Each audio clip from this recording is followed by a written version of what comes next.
First day in prison. First step into the yard. Another black boy in my house. The boot swept his legs out. Byron Harrison's face hit concrete. Blood bloomed from his lip. Rex Mamba Collins stood over him, white, swastika on his neck. He ground his boot into Byron's skull. "You people keep showing up, like cockroaches," he spat. "This is a white man's yard." 200 inmates watching. Nobody moved. Byron's voice was steady. "I don't want trouble." "You are trouble. Your skin is trouble." Rex kicked his ribs. "Call me master." Silence. Then, quietly, "Yes, master." Rex grinned. "Good boy. Now crawl back to your cell." Byron crawled, blood dripping. In 3 days, this moment would replay before every inmate. The ending would leave them silent. Because the old black man on his knees? 52 fights, 52 victories, 0 defeats. The silent dragon. He was about to make it 53. Rex Collins had ruled this prison for 6 years. His gang, the Aryan Knights, controlled everything. Food distribution, bed assignments, protection money, contraband, information. The guards looked away. Some were on payroll. Others were simply afraid. White inmates paid tribute. Black inmates paid double. Latino inmates paid triple or faced consequences no one discussed openly. Anyone who resisted met Rex in the yard. 14 fights, 14 victories. 3 men never walked again. 2 more ate through straws for months. Byron learned the hierarchy quickly. His first night, he lay in his cell listening to the sounds of prison. Metal doors clanging, men shouting, someone crying 3 cells down. The constant hum of fluorescent lights that never fully shut off. He thought about Kevin, his son, 28 years old, a good man who'd made one desperate choice to protect his family. The drug dealers had threatened Kevin's wife and daughter. When one of them broke into the house, Kevin fought back. The dealer died. Self-defense, any reasonable person would say. But reasonable people didn't make decisions in that courtroom. The prosecutor wanted a conviction. The public defender was overworked. The jury saw a black man and a dead body. Byron had walked into the police station 3 days before the trial. "I did it," he'd said. "My son wasn't there. I killed that man." The confession was false. The evidence was thin. But Byron was convincing. And the system was tired. And a closed case was a closed case. "I've lived my life," he'd told Kevin through the visitation glass. "You have a wife, a daughter, a future. I have memories. That's enough." Kevin had wept, begged him to recant. Byron refused. Now he was here, serving 15 years for a crime he didn't commit, waiting for the appeal that might free his son, waiting to disappear into the system. He hadn't planned on becoming visible. The prison was segregated by unwritten law. White tables in the cafeteria, black tables along the wall, Latino tables near the windows. Mixing meant consequences. Byron sat alone, ate slowly, watched everything. Rex held court at the center table. His lieutenants flanked him like generals around a warlord. Carter, massive, with SS bolts tattooed on his forearms, handled enforcement. Miller, lean and cruel with dead eyes, managed the money. Thompson, whom everyone called the Butcher, did things no one spoke about. They laughed loudly, took food from passing trays, made inmates kneel to retrieve dropped items. Every interaction was a performance, a reminder of who held power. Byron observed Rex's movements, the way he walked, chest out, shoulders back, taking up space like the world owed him room. The way he threw practice punches at his men, wild hooks, telegraphed jabs, street fighting learned in back alleys and bar brawls. Powerful but undisciplined. Dangerous, but predictable.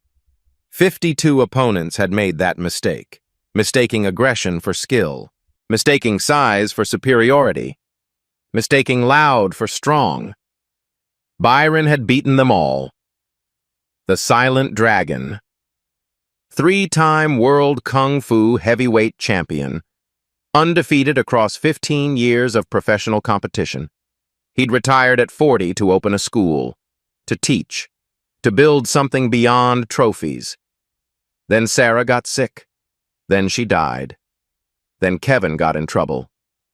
Then Byron walked into that police station. Now he was 55, gray-haired, deliberately small, an old black man in a prison run by white supremacists. Invisible.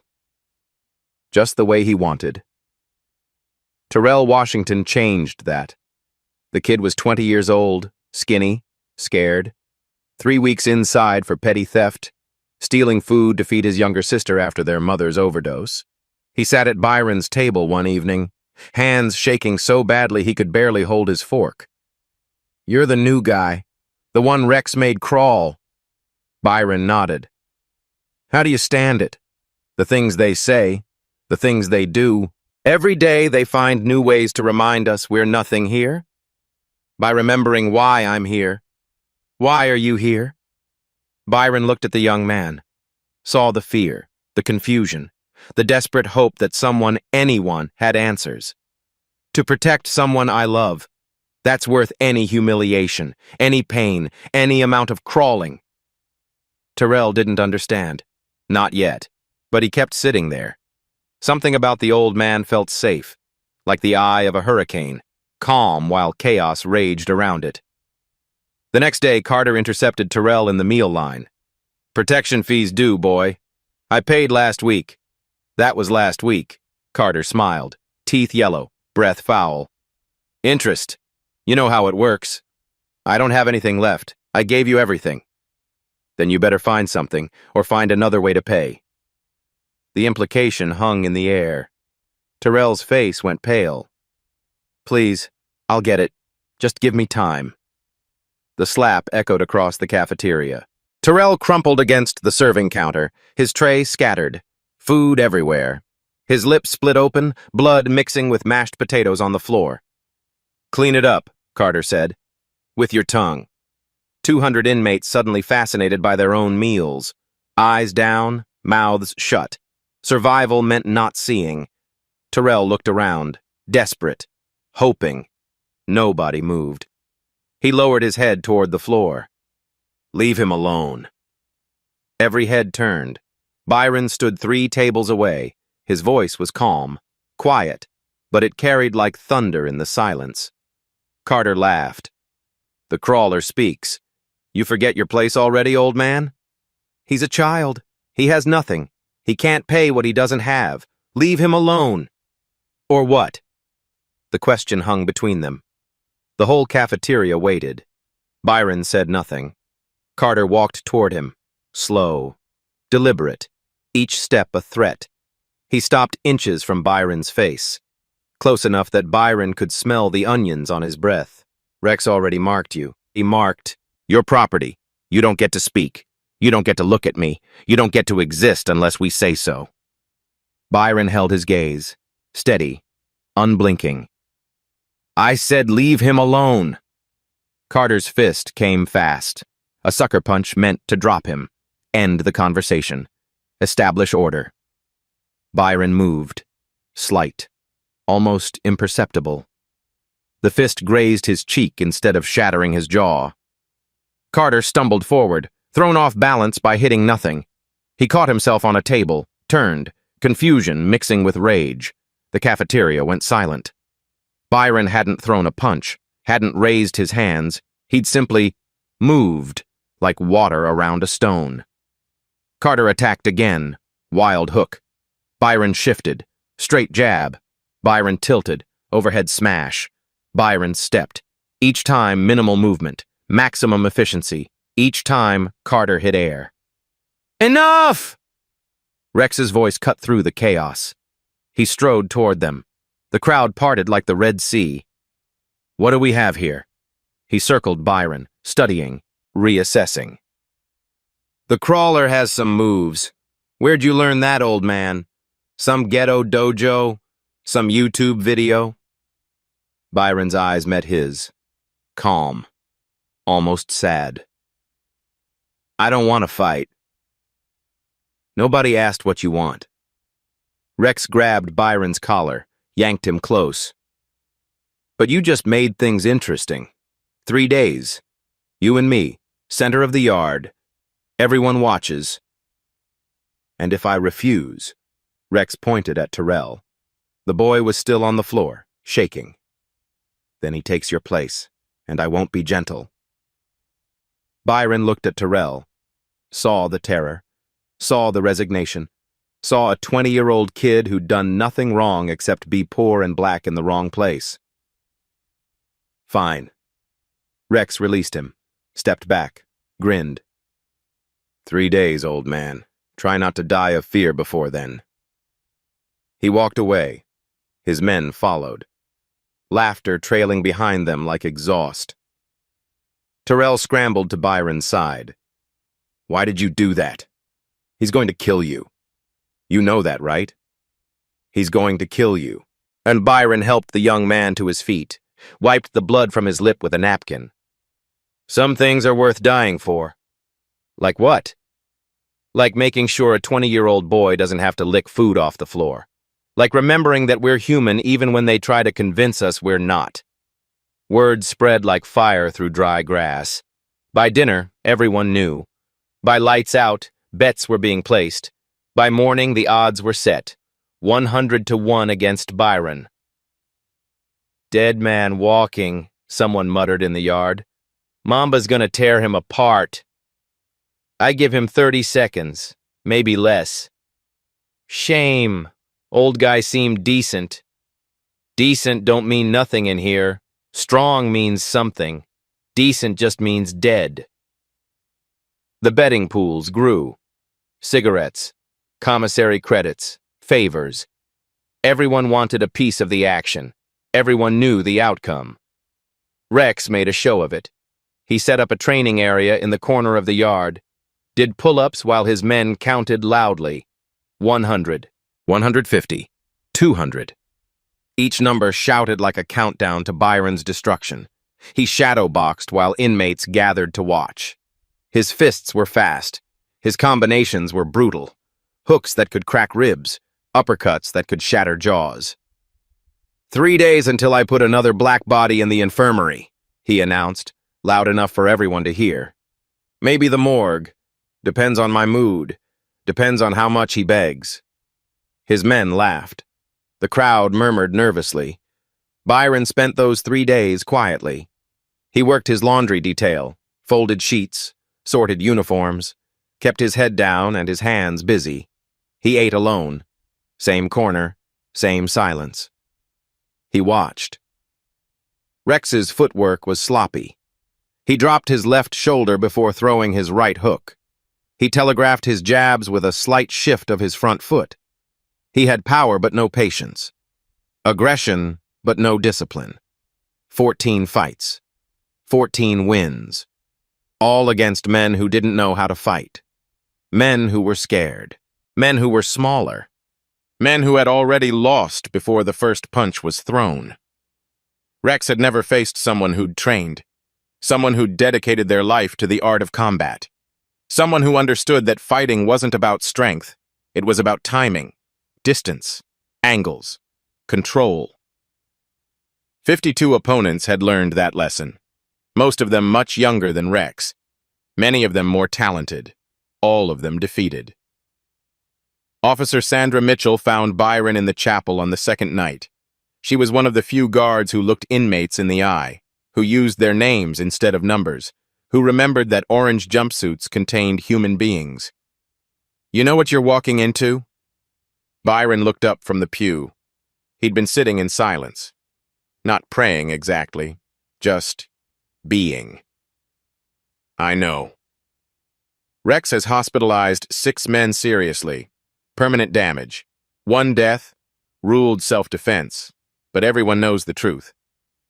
She sat beside him. kept her voice low. He enjoys it. The violence. The power, the fear in their eyes before he breaks them. I know. Then why? Why not refuse? Request protective custody? I could arrange solitary. It's not comfortable, but you'd be alive.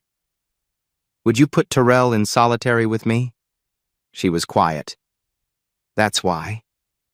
Sandra studied him, the calm in his eyes, the certainty in his posture.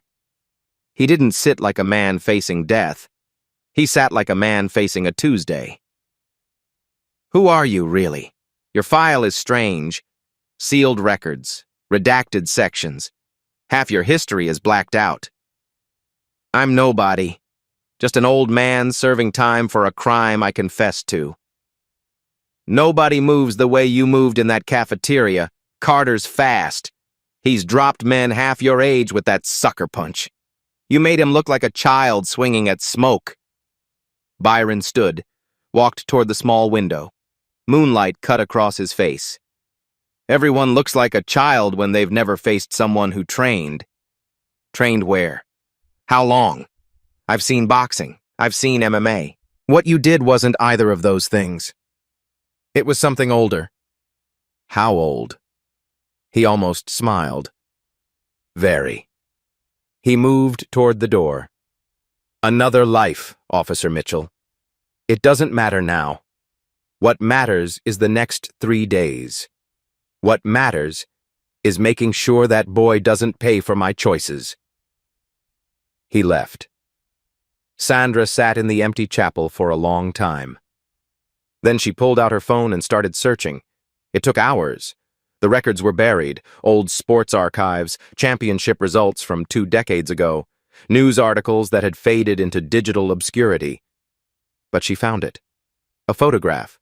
A younger face, stronger, fiercer, but the same eyes, the same calm, the same quiet certainty. Byron, the Silent Dragon Harrison, 3-time World Kung Fu heavyweight champion, retired undefeated with a record of 52-0. She kept reading. Known for his defensive style and devastating counterattacks. Famous for ending fights with a single technique called the Phoenix Rise, a palm strike that incapacitated opponents without causing permanent injury. Considered one of the greatest martial artists of his generation. Sandra's hands were shaking. She ran to Byron's cell. He was sitting on his bunk, eyes open, waiting. I know who you are. He didn't react. The Silent Dragon. 52 wins, 0 losses. You're not just trained, you're a legend. One of the best fighters who ever lived. Her voice dropped to a whisper. What are you doing here? Why are you hiding? Byron was silent for a long moment. Because my son needed me to hide. He made a mistake. Self-defense that the law didn't see as self-defense. They were going to put him away for 20 years. He has a wife, a daughter, a life. So you confessed. So I confessed. That's... She couldn't find the word. That's what fathers do. Sandra gripped the bars. Rex doesn't know. Nobody knows. You could end him in seconds. I've seen the videos, your fights. You took down men twice his size without breaking a sweat. Why pretend to be weak? Why let them humiliate you? Because strength isn't about ending people. Byron met her eyes. It's about choosing when to use it. And why. For 52 fights, I used it for trophies. For ego. For proving I was the best. That was empty. That was meaningless. And this isn't? This is for something real. A boy who needs to know that someone will stand for him. A yard full of men who need to see that power doesn't have to be cruel. A message that hate doesn't win just because it's loud. That's a lot to put on one fight. It's everything. It's the only fight that ever mattered. Sandra backed away. Her mind was racing. What are you going to do tomorrow? Byron's voice was quiet, certain, like a judge delivering a sentence that had already been decided. Whatever I have to. Dawn came gray and heavy. The yard filled early. Word had spread beyond the usual channels. Everyone wanted a good spot. Everyone wanted to see. 200 inmates forming a circle. A coliseum of concrete and flesh.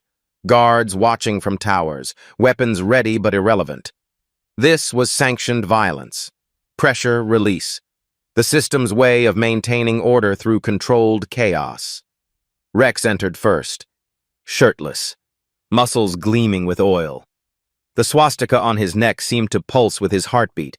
SS bolts on his arms, iron cross on his chest. His body was a canvas of hate, painted over years of choosing who to be. He raised his arms to the cheers of his men. Mamba! Mamba! Mamba! The chant echoed off the walls.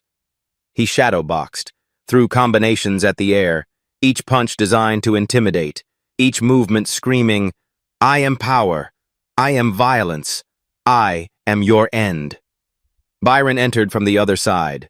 Gray jumpsuit, sleeves rolled to his elbows, hands at his sides, walking slowly, steadily, looking exactly like what everyone expected, a dead man taking his final steps. Laughter rippled through the crowd. This is going to be quick. Someone call the medics early. Crawler's about to get crawled on. 52 years old and he thinks he can fight. Sad, really. Rex grinned, the smile of a predator who'd already tasted blood in his mind. Any last words, boy? Byron stopped 10 feet away, his voice carried across the silent yard. Calm, clear, without a trace of fear. I'll give you one chance. Walk away. End this peacefully. Change what you're building here. The laughter exploded. Rex doubled over, slapped his knee. Walk away? Walk away! He wiped his eyes. You hear this? The crawler wants mercy. The old black man thinks he can give me a chance. More laughter. His men howled. Byron waited, patient, still. Here's what's going to happen, Rex said, stepping closer. His voice dropped, intimate, terrifying. I'm going to break you, slowly, one bone at a time. First your fingers, then your wrists, then your arms. And when you're screaming for your mama, when you're crying and begging and pissing yourself, I'm going to make you say 2 words before I let them carry you out. What words? Rex leaned in, whispered. White. Power. I won't say that. You will. They all do. By the end. When the pain is enough. When they understand their place. And if I don't, then I keep breaking until you do. Or until there's nothing left to break. Byron's eyes never wavered. I won't say it. Not because I'm brave, but because it's not true. And some lies aren't worth living. Rex's smile vanished. Your funeral, boy. He attacked. The first punch was a straight right. Full power. No warning. The kind of punch that had ended fights in seconds. That had shattered orbital bones and collapsed cheekbones. It hit nothing. Byron shifted, minimal movement. The fist sailed past his ear close enough to feel the wind. Rex stumbled forward, recovered. Confusion flickered across his face. He attacked again. Left hook, right cross, left uppercut. A combination that had dropped bigger men, faster men, younger men. Each punch found air. Byron moved like water, like smoke, like something that existed in the spaces between moments. He didn't retreat, didn't advance, simply occupied a different space than Rex's fists. The crowd went quiet. What the? How is he doing that? Why isn't he going down? 1 minute passed, 2, 3. Rex was breathing hard. Sweat poured down his face. His arms were getting heavy. His combinations were getting sloppy. Byron hadn't thrown a single punch. Fight back! Rex screamed. Stop running, you coward! I'm not running. And he wasn't. Byron had barely moved from his original position. 3 steps left, 2 steps right, a slight pivot here, a small lean there. That was all. Earl, 60 years old, former professional boxer, 30 years inside, pushed through the crowd. His weathered face had gone pale. I know that defense, he muttered. I know that footwork. I've seen it before. He grabbed the man next to him, shook him. That's the Silent Dragon, 3-time world champion. I watched him fight on TV when I was still free. He moved exactly like that. Nobody could touch him. Nobody. The whisper spread like wildfire. Silent Dragon? World champion? The old black guy? 52-0? Impossible. He's just some old man. Look at him. Look at how he moves. That's not luck. That's mastery. Rex heard none of it. His world had narrowed to this impossible old man who wouldn't fall, who wouldn't bleed, who wouldn't break. Stand still and fight, he charged. Full body tackle, all his weight behind it. Byron sidestepped, extended 1 foot. Rex tripped over it, hit the concrete face first, rolled. Came up with gravel embedded in his cheek and murder in his eyes. I'm going to kill you. You can't hit what you can't see. Byron's voice was still calm, still quiet. You can't hurt what you can't reach. You can't break what doesn't fear you. Who are you? Byron assumed a stance for the first time. Feet shoulder width, knees slightly bent, hands raised in a position that looked almost casual, relaxed. The entire yard held its breath. Earl fell to his knees, tears streaming down his face. Phoenix stance. That's Phoenix stance, his signature. Oh my God, it's really him. You wanted to know what I am, Byron said. I'm a father who sacrificed everything for his son. I'm a man who spent 30 years learning that skill beats size, that discipline beats rage, that heart beats hate. I'm a man who won 52 fights by understanding that the real battle is never about fists. Rex attacked again. Desperate. A wild overhand right. Byron caught his wrist, twisted, used Rex's momentum against him. Rex spun through the air, landed on his back. The impact drove the breath from his lungs. He tried to rise. Byron's foot rested lightly on his chest. Not pressing, not hurting, just present. I'm the Silent Dragon, and you made a mistake. Rex stared up at him. For the first time in 6 years, genuine fear lived in his eyes. The fear of a man who suddenly understood that everything he believed was wrong. What mistake? You judged me by my skin, by my age, by your assumptions. Byron's voice softened. You saw a black man and saw weakness. You saw gray hair and saw frailty. You saw someone crawling and saw someone broken. He removed his foot, stepped back. Get up. Rex scrambled to his feet, fists raised, trembling now. This doesn't change anything. You're still... Still what? Still black? Byron's voice was sad now, heavy with something old. Yes, I am. And I've faced men like you my whole life. Men who hate what they don't understand. Men who fear what they can't control. Men who make themselves big because they feel so small inside. I'm not afraid of you! Yes, you are. You've been afraid your whole life. That's why you need the tattoos, the gang, the throne. You're so afraid of being nothing that you became this instead. Rex charged one final time, everything he had, everything he was. A lifetime of hate and fear compressed into one desperate attack. Byron moved. One motion, circular, rising. His palm struck Rex's chest. Phoenix rise, the signature technique, the one that had ended 40 of his 52 professional fights, The one that channeled an opponent's momentum into a single devastating point. The one that masters spent decades trying to perfect. Rex flew backward, 6 feet through the air. He hit the ground and didn't move, not unconscious, not dead, but unable to move. His nervous system had simply paused. Every signal from brain to muscle interrupted by the precision of that strike. Silence. Complete. Total. Absolute.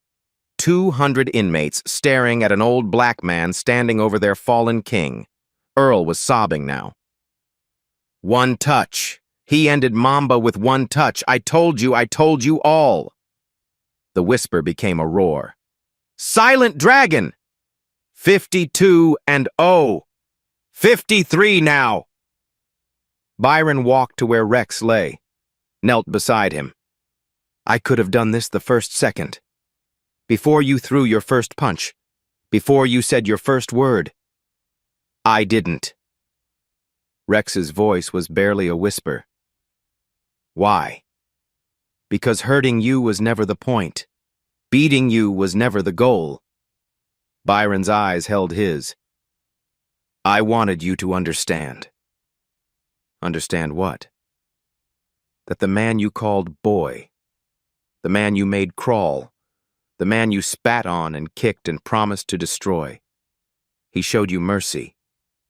Not because he was weak, but because he was strong enough to choose. A tear leaked from the corner of Rex's eye. Why? After everything I said, everything I did, why show mercy? Because hate answered with hate just makes more hate. And I'm tired of hate. I've spent my whole life fighting. I don't want to fight anymore. I want to teach. I want to build. I want to show people like you that there's another way. He stood. The terms of our deal. You remember them? Rex nodded. Barely. Your gang dissolves. No more protection money. No more beatings. No more hierarchy based on skin color. For 1 year, this yard belongs to everyone equally. And if I don't honor it? Byron looked down at him. Then we have this conversation again. And next time, I won't aim for your chest. I'll aim for your heart. And Phoenix Rise to the heart doesn't just pause you, it stops you. Permanently. He turned and walked away. The crowd parted before him. Silent. Reverent. The silent dragon had risen, and nothing would be the same. Rex lay on the concrete for a long time. His men didn't help him. They stood frozen, uncertain. The hierarchy they'd built, white over black, strong over weak, hate over humanity, had crumbled in 3 seconds. Finally, Carter stepped forward, extended a hand. Rex stared at it, then took it, rose to his feet on shaky legs. His body still wasn't responding properly. The Phoenix Rise had disrupted something fundamental. His hands trembled, his vision blurred at the edges. But worse than the physical effects was the psychological devastation. He'd lost. Not just the fight, not just his reputation, not just his power. He'd lost his certainty, his worldview, his identity. For 6 years, he'd believed that power came from domination, that strength came from cruelty, that his skin color made him superior to men with darker skin. An old black man had just dismantled all of it without breaking a sweat. The yard dispersed slowly. Conversations hummed. The story was already being told and retold, embellished, mythologized. Did you see it? 1 touch. The old guy's a legend, world champion. 52 fights, never lost, now 53. Mamba didn't land a single punch. Not one. Silent Dragon. They call him the Silent Dragon. Byron found Terrell waiting outside the cell block. The young man's eyes were wide, wet. Something that looked like hope lived in them for the first time since he'd arrived. You did that. For me. You risked everything. I did it for everyone. You just happened to be the reason. I don't understand. Byron put a hand on his shoulder. You don't have to understand. Just remember. Remember that someone stood for you. And when you're able, when you're strong enough, stand for someone else. That's how it works. That's how we survive. What happens now? Rex's gang? They'll come after you. After both of us. No, they won't. How do you know? Because men follow power. And power just changed hands. He was right. By evening, the first defections began. White inmates who'd been pressed into the Aryan Knights, who'd joined out of fear rather than conviction, started distancing themselves. Black inmates who'd been paying double protection walked the yard without looking over their shoulders. The invisible lines that had segregated the cafeteria began to blur. Not disappear, not yet. Change takes time. But blur. Sandra found Byron in the chapel again that night. You could have killed him. Yes. Why didn't you? Because killing is easy. Living with killing is hard. And because dead men don't change. They just stop. He looked at the simple cross on the wall. I wanted him to live with what happened. To remember. To think about it every night before he sleeps, and every morning when he wakes. You think he'll change? I think change is possible. That's all we can ever say. I planted a seed. What grows from it is up to him. That's surprisingly optimistic. I've been fighting my whole life. If I've learned anything, it's that the fights worth having are the ones you might lose. The ones where the outcome isn't certain. The ones where you have to believe in something bigger than yourself. What do you believe in? Byron was quiet for a moment. Second chances. The capacity of human beings to become more than their worst moments. The idea that hate is learned, which means it can be unlearned. He turned to face her. Even in places like this, even in men like Rex, there's always something human buried underneath. Sometimes you have to dig. Sometimes you have to fight. But it's there. That's a lot of faith. It's not faith. It's evidence. I've seen men change. I've seen enemies become friends. I've seen hatred transform into respect. He paused. Not always. Not everyone. But enough. Enough to keep trying. 2 weeks passed. The yard transformed. The Aryan Knights fractured. Some members drifted away. Others grouped together, uncertain what to do without Rex's leadership. A few quietly approached Byron, asking questions they'd never dared ask before. How did you learn to fight like that? What's it feel like to be undefeated? Can anyone learn what you know? Byron answered them all with patience, with honesty, with the same calm that had defined his entire career. Anyone can learn. It just takes time, discipline, the willingness to be bad at something before you're good at it. Would you teach us? He looked at the men asking, white, black, Latino, all of them carrying wounds, physical and otherwise, all of them searching for something they couldn't name. Yes, I'll teach anyone who wants to learn. The classes started small. Terrell, 2 other black inmates who'd been terrorized by Rex's regime. Then, surprisingly, Carter. The big man approached Byron after the 3rd session. I want in. Why? Carter struggled with the answer. His face, scarred, hard, accustomed to cruelty, worked through emotions it had never been asked to process. Because what you did to Rex, I've never seen anything like it. I've been hurting people my whole life. I thought that was strength. I thought that was power. He swallowed. I was wrong. The tattoos on your arms, the SS bolts. What do they mean to you? Carter looked down at them. His jaw tightened. They meant I belonged somewhere. They meant I had brothers who'd die for me. He paused. They meant I was scared and looking for someone to blame. Do they still mean that? A long silence. I don't know anymore. I don't know what anything means anymore. Byron nodded. That's where change starts. In the not knowing. In the willingness to question what you've always believed. He gestured toward the group. Join us. Learn. See what happens.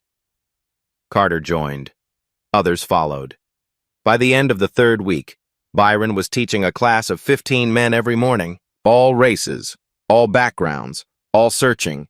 They learned basic stances, breathing techniques, simple forms. But more than that, they learned something else. Something harder to name. Discipline. Self-control. The understanding that true strength was never about dominating others. It was about mastering yourself. Rex watched from his cell. Every morning. The old black man teaching. His former enemies, former victims, standing in phoenix stance, moving through forms, learning to breathe. His former Lieutenant Carter among them. Something twisted in his chest. At first he named it anger, then hatred, then betrayal. But slowly, over days, over weeks, he recognized it for what it really was. Envy. They were learning something he'd never had. Building something he'd always wanted. Belonging to something that didn't require hate to hold it together. On the 23rd day, Rex left his cell. He walked across the yard. Every eye followed him, the man who'd been destroyed, the king who'd fallen. He stopped at the edge of Byron's class. Terrell tensed. Carter shifted his weight.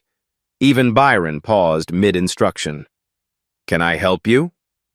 The old man's voice was neutral, neither welcoming nor rejecting. Rex's throat worked. The words fought to stay inside. Teach me.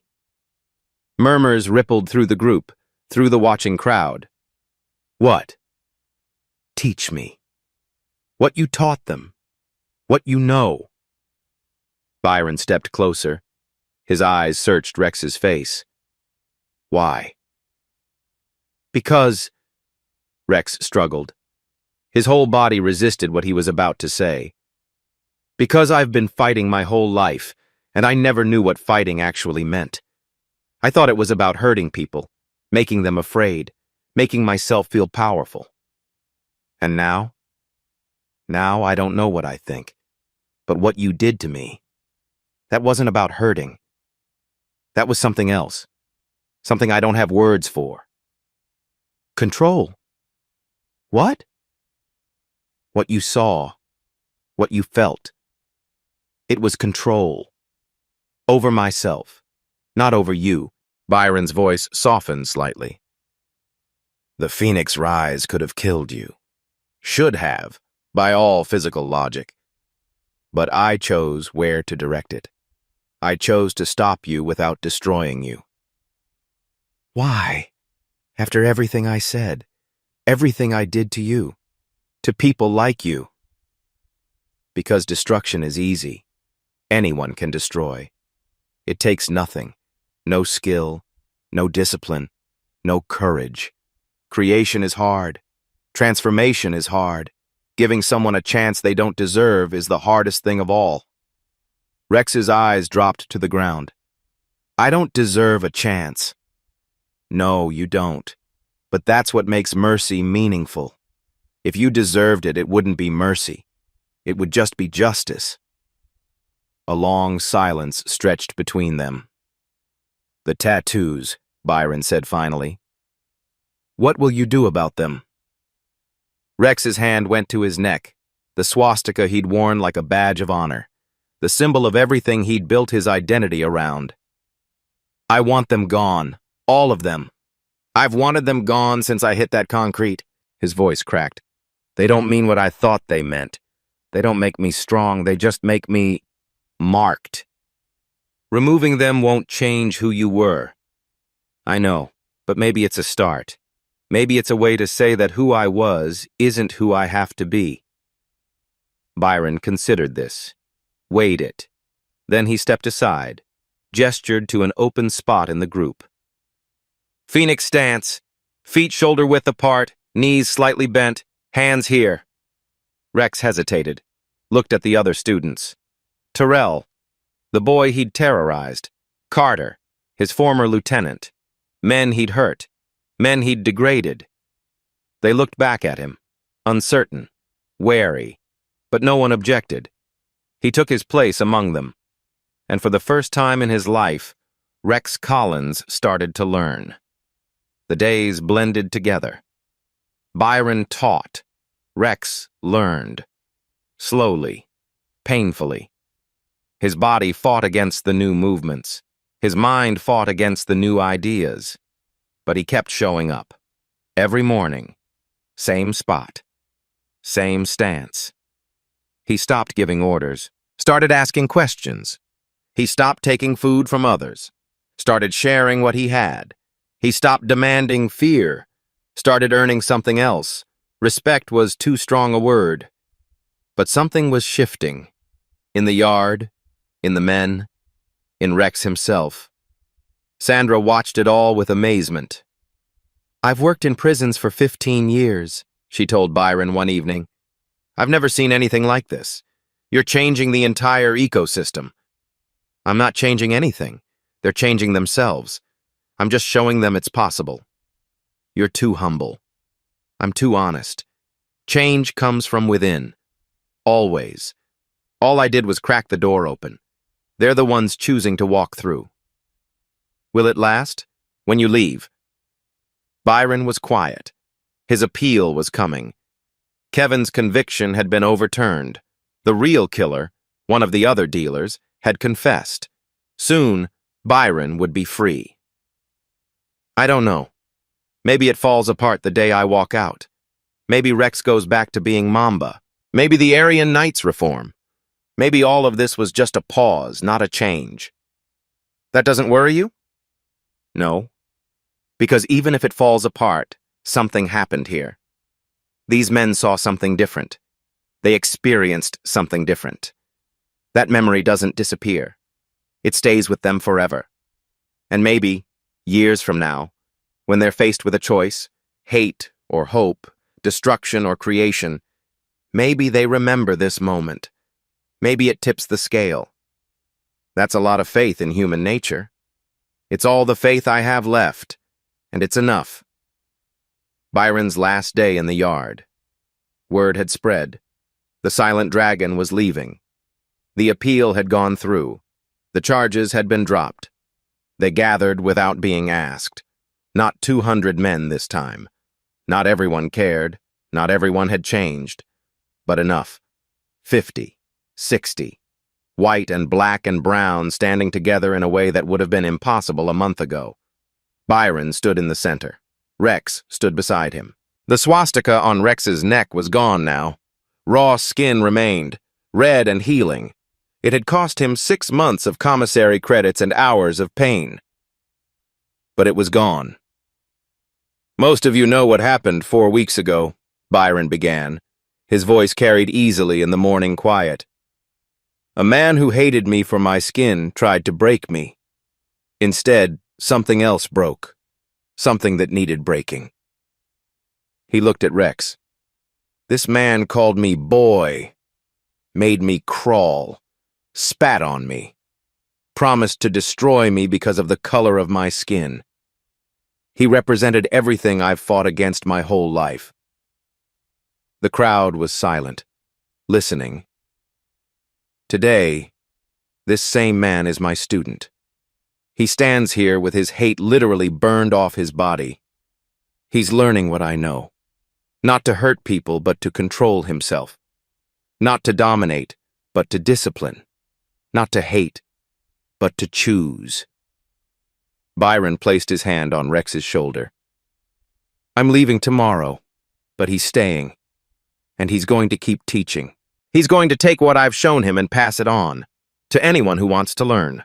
Black, white, anyone." Murmurs rippled through the crowd. "That's the deal we made. Not the one about the gang. That was just the beginning. The real deal is harder. It's about becoming someone new, someone better, someone who can look at another human being and see human first. Rex stepped forward. His voice was rough, uncertain. Public speaking had never been his strength. Public vulnerability had never been his practice. Most of you know me as Mamba. You know what I did, what I stood for, what I believed. He paused, swallowed. I was wrong. About all of it.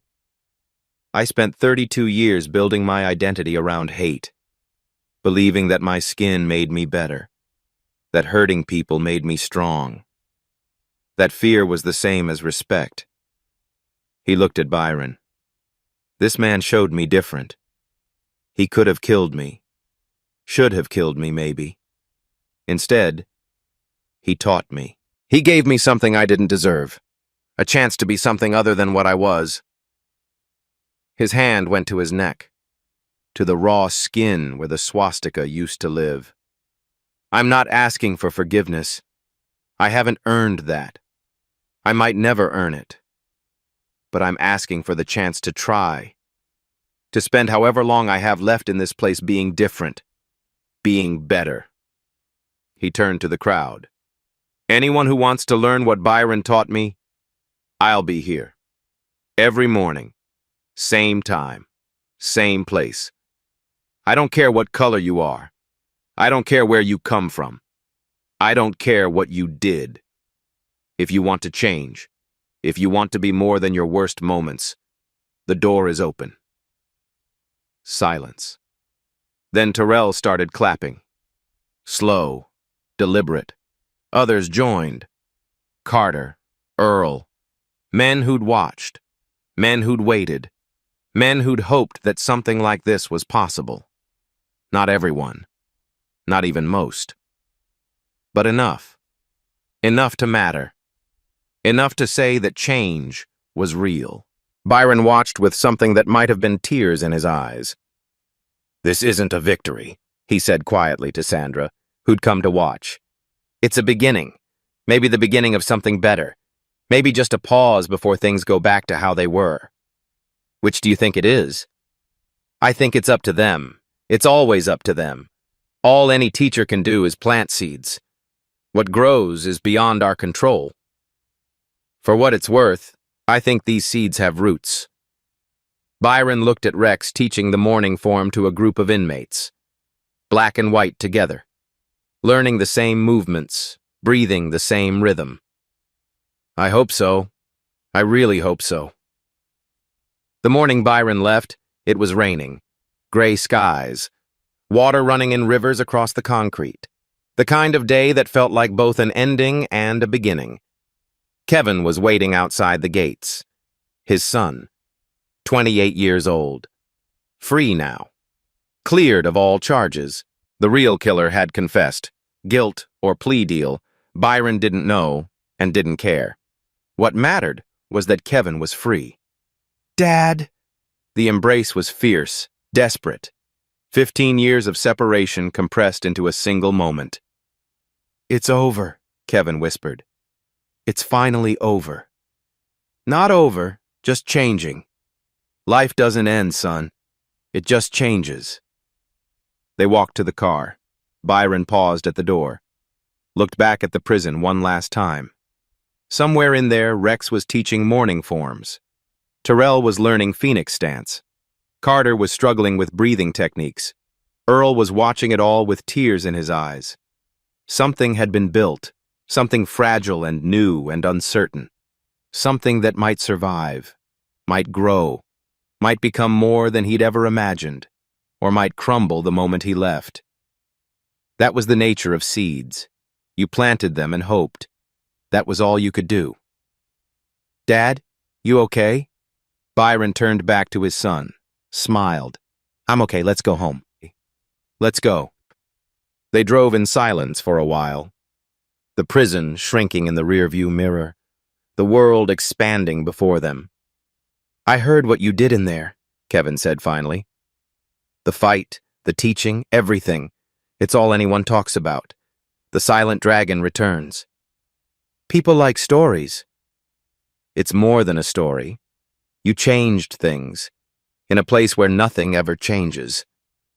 I showed them something different. Whether they change is up to them. It's always up to them. Do you think they will? The gang leader? Rex? Do you think he's really different? Byron watched the rain streak across the window, thought about Rex's face as he removed his stance, the uncertainty, the fear, the fragile hope. I think he's trying. That's more than most people ever do. Most people never question what they believe, never consider that they might be wrong. Rex questioned. He reconsidered. He took the first step. And if he falls back? Goes back to being what he was? Then he falls back. Then I was wrong about him. But at least he had the chance. At least someone believed in him enough to offer it. You're more forgiving than I would be. I've had 52 fights to learn something, son. Every opponent I ever faced. They were all like Rex in some way. Scared, angry, looking for something to prove. Every one of them was a human being who'd made choices that led them to that moment. Some of them were good people who'd made bad choices. Some were bad people who'd never been shown another way. He turned to look at Kevin. Hate is easy. It requires nothing. You just look at someone and decide they're less than you. But understanding, that's hard. That requires seeing past the surface, seeing the fear behind the hate, the pain behind the cruelty, the human behind the monster. Is that what you saw in Rex? The human behind the monster? I saw a scared little boy who'd built a fortress of hate because he didn't know how else to survive. I saw someone who'd never been offered kindness and didn't know how to respond to it. I saw myself, in some ways, the person I could have become if different choices had been made. You're nothing like him. I could have been. If my father hadn't taught me discipline, if my mother hadn't taught me compassion, if I hadn't found martial arts and learned that true strength is restraint, not violence. He paused. I had advantages Rex never had. It's not fair to judge him for who he became when he started with so much less. Kevin shook his head. I don't know if I can be that understanding. You don't have to be. Not yet. Understanding comes with time, with experience, with enough fights to realize that winning isn't the point. Byron smiled. You have your whole life ahead of you. You'll learn. What will you do now? Go back to teaching? Maybe. Maybe something different. I've spent my whole life fighting and teaching fighting. Maybe it's time to teach something else. Like what? Like what I learned in that prison, that enemies can become students, that hate can become hope. That change is possible, even in the darkest places, if someone is willing to plant the seed. They drove on. 3 months later, a letter arrived. Sandra's handwriting. Byron opened it in the small apartment he'd rented. Simple. Quiet. A place to rebuild. Dear Byron, I thought you'd want to know what's happening inside. Rex kept his word. The classes continue. Every morning, rain or shine, he has 30 students now. Black, white, Latino, all training together. The guards don't know what to make of it. He got all the tattoos removed, every one. His arms, his chest, his neck, all clean. He said it hurt more than anything he'd ever felt, but he said it was worth it. Said every bit of pain was him earning back a piece of his humanity. He's not perfect. He still struggles. Sometimes the old anger comes back. Sometimes he says things he regrets, but he keeps trying. He keeps showing up. He keeps teaching what you taught him. Terrell is his best student. The kid you saved is now teaching others. He'll be released in 6 months. He says he wants to open a community center in his old neighborhood. Teach kids what he learned. Give them something he never had. I've been doing this job for 15 years. I've never seen anything like what you started. I've never believed change was possible in places like this. Now I do. Thank you. Sandra. A photograph was enclosed. Rex, shirtless, his skin clean. No swastika, no SS bolts, no Iron Cross. Just skin, just human. Beside him, Terrell, both in Phoenix stance, both teaching a group of young inmates, both smiling. Byron held the photograph for a long time. Then he pinned it to his wall. Not a victory, not a complete one. The world was still full of hate. Prisons were still full of Rexes waiting to become Mambas. The work would never be done. But in this moment, captured in this image, something had changed. Two men who should have been enemies stood together, teaching, learning, growing. A seed had been planted, and something was growing. I won 52 fights in my life, Byron thought. Championship after championship. People called me a legend, called me undefeated. But the only fight that ever mattered was the one I couldn't win with fists. The fight against hate, against fear, against the voice that tells us some people are less than others. That fight never ends. You don't win it with a knockout. You win it one person at a time, one choice at a time, one moment at a time. Rex was one moment. Terrell was another. 30 students learning Phoenix stance in a prison yard. That's 30 more. And somewhere in that yard, more moments are happening.